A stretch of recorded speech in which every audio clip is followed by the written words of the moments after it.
Peter, we're here in Las Vegas. Siemens have brought the Industrial Metaverse to CES in a big way. Absolutely. Yeah, it was fantastic to have the opening keynote at CES with Cedric and Roland. And Roland made it fantastic in terms of really deciphering what the Industrial Metaverse is, and in particular the value it brings. Now, we just came from your session here, and you brought it up again, it was in the keynote. With all the good stuff and the great stuff you're doing, you still need the ecosystem. What's new with your ecosystem? Well, of course, this week we announced the partnership that we have with Sony. So for Sony, we're going to have the immersive engineering. So as an engineer, we really get into the immersive world of whatever you're planning, to the design, a plane, a phone. And the nice thing is it's super intuitive, and it's very lightweight. It's very easy to do. So we're very excited to have that together with Sony. Another one is, as we know, it's all about AI, right? And we have a very strong partnership with Microsoft when we think about the Industrial Copilot. Yeah. But this week we also added a partnership with AWS and Bedrock, really going into Mendix and getting Mendix, our local platform, which is the stitching of stuff together, right? Also have those foundational models be available there, which is absolutely fantastic. And then something I think is very important is we joined the alliance of the Open USD standard. And that's really what's important, because that's going to drive interoperability. And I've been keeping an eye on your accelerator, and there's more and more bits and pieces being added to that every time. But back to the interoperability, because again, it came up in your session just right now. And as you say, OpenUSD is doing some great things. Yet I've been in the industry long enough, it takes a while for standards to A, be approved, and B, everyone uses them. Right. But you have plans on how that's all going forward? Well, I think there's no way around standards, but as you said, it's we follow a two-pronged approach. Number one is we try through the Metaverse standard forum, right, propagate it there, go through USD and make that through the alliance. But people usually say, before you get to one standard, you get from 16 to 17 to 1, and that's a long process. So the second angle that we take is we look at technology of actually how it could bridge potentially. And this is where we look at Gen AI. And I know, right now Gen AI is put at everything, but hear me out on this one is, Gen AI is great at translating, right? Because it does the translation between the human and the machine. What if Gen AI could help us to translate between the different applications that we have? The different file formats. That's right, there you go. And really have that interoperability and the digital thread through all those applications. It's early stage, we look at a few test cases. It might work, it depends also on the number of training sets and the data that you have available, but I think it could work, so we have to explore. Well, that's an interesting one.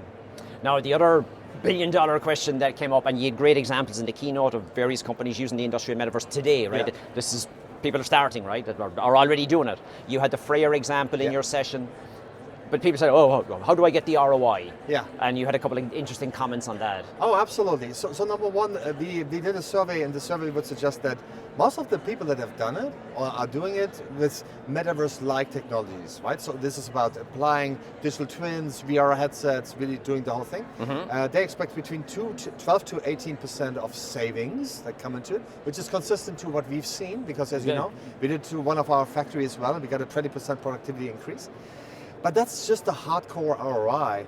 There's so much more that you get. You get faster flexibility, or more flexibility. In our case, we increase it by 60%.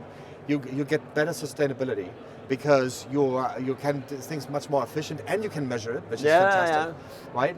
And then lastly is also with your workers, you get a much bigger engagement, because you can test, you can speed up things, you really make things much faster, bring them time to market down significantly. No, and we're seeing more and more use cases across all industries, and whether it's cutting down on training time or orientation time, or as you say, you had the example of, it used to take 8 hours I'll change the windscreen thing and it'll take 8 hours. Now you can do this in minutes. Yes. So I can run so many scenarios. Exactly. The what if. And that's exactly what we always say is, in the digital world, we want to solve real world problems, except that in the digital world, we can do it 100 times, 1,000 times faster. And that's the value proposition, really. Now, you're CTO of Siemens, CES. Any cool stuff you've seen, new tech? Of course, I mean, running around here it's amazing. I mean, there's some silly tech, right? It's from toilets to translucent TV screens to actually monitoring IoT devices of your cats and dogs, right? So it's that kind. I mean, it's inspiring though. It makes you think. What I found, two things that are very relevant for us as well is, number one is everybody, the big buzz here in the automotive industry is about software-defined vehicles, right? SDVs, and this is exactly what's happening in our industry. We're looking at software-defined automation and really bringing the capabilities and the functionalities that's embedded in hardware and really separate that in the software stack, which then you can update because, again, the life cycle, the innovation cycles are much, much faster, so therefore really adding speed and flexibility for our customers. So that's cool, a very big inspiration, and how the software industry is, the automotive industry is going about it was interesting. It's interesting to see. Mm-hmm. And the second thing is, it's about robots. You see a lot of service robots, all the way from, hospital robots, all the way to the home. And yet again, that's very interesting. I think this is here to come. We haven't cracked the code yet fully, but very inspiring. And the software-defined everything. We had the telco networks for years. Yeah, SIEx. We're seeing it in energy now, and software-defined automation. And in robots, I saw a humanoid robot walking around and getting pushed around, and yesterday I was like, that's incredible. Scary, but incredible. Scary, but incredible, and that's exactly it. I think all this technology that we're seeing, including AI, that was a hot topic also here. Will AI take us? Should we be afraid? My take always is, try it out. Of course, we're going to have some guardrails. We're going to see the AI Act now coming through in in Europe. Yep. There's more to come, but it's always, first and foremost, we have to prove the value, and then, of course, we have to set the safeguards. Hey, technology to transform the everyday for everyone, right? And thank you for saying that, because that's exactly what we do at Siemens. Well, the pace that's coming at us is amazing. Hey, good stuff. Good to see you. Thank you, Kevin.